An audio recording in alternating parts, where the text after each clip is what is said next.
At Western. Thank you, Mr. Speaker, and it's an honour to follow the member for Torbay. Mr. Speaker, I wasn't intending to speak in this debate earlier, but I felt myself compelled to. Just first off, I wanted to mention that the Right Honourable Member for North Shropshire, I think he said that the outcome of the referendum was actually an advisory. My understanding from members who were in this place at that time was that it was actually advisory. It was not actually a straight decision.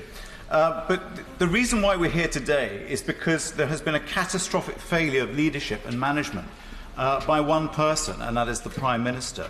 It has been a complex political and economic disengagement from Europe, but it has not been managed in that particular way.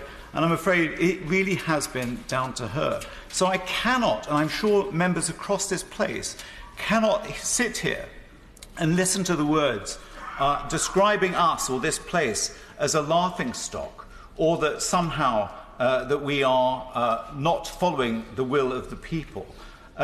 It seems so wrong. And then to hear the Secretary of State in his opening remarks use the word that we're describing us as frustrating the process, when in actual fact we have been the ones who've been frustrated by a government all the way through, whether it was denying us access to economic impact analyses, which we were told didn't exist, or the vote that was supposed to take place on December the 11th, which got pulled.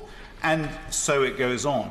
But you look at a pattern of behaviour from the government, particularly from the Prime Minister, and you just have to look at what happened with Chequers and how the Prime Minister acted with her own Brexit Secretary, who she would not share the documents with of her outline proposal for Chequers.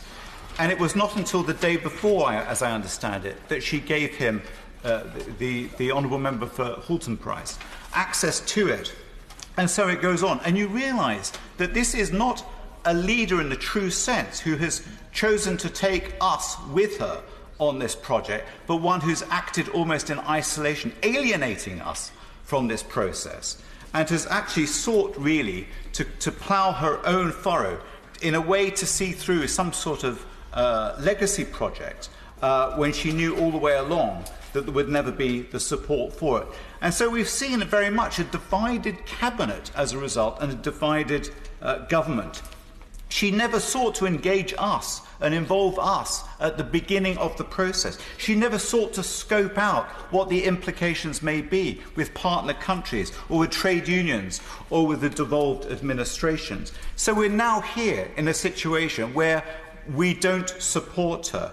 It's almost like, Mr. Speaker, and you'll forgive me for using this sporting metaphor, but she has lost the dressing room. She often repeats the phrase, as does the Secretary of State for exiting the EU, that we never state what we're for. And that's because we've been frustrated in the very process, or the opportunity to actually say what we would support. And therefore, I would like to echo the points that were made so forcefully and well by the Right Honourable and learned member for Beaconsfield. We would love to hear, or have the opportunity, to explore what other options could be considered.